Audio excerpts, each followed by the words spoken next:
तो तुम्हारे मस्जिदों के अंदर आके चुन चुन के मारेंगे, इतना ध्यान में रखो।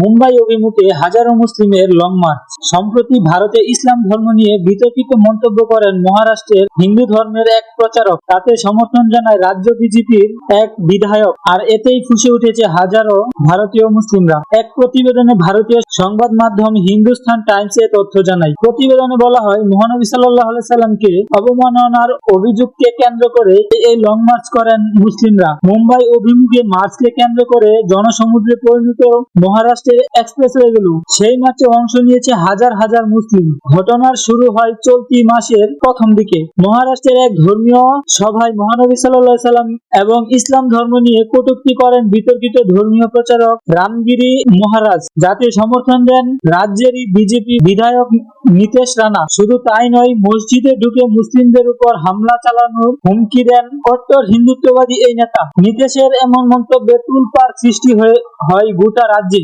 ধর্মীয় অবমাননা এবং রাজ্যের শান্তি ভঙ্গের অভিযোগে দায়ের করা হয় একাধিক মামলা। আপনাদের মন্তব্য কমেন্টে আমাদেরকে জানিয়ে যাবেন। নিত্য নতুন সকল আপডেট পাওয়ার জন্য আমাদের চ্যানেলটি সাবস্ক্রাইব করে পাশেই থাকুন। ধন্যবাদ সকলকে।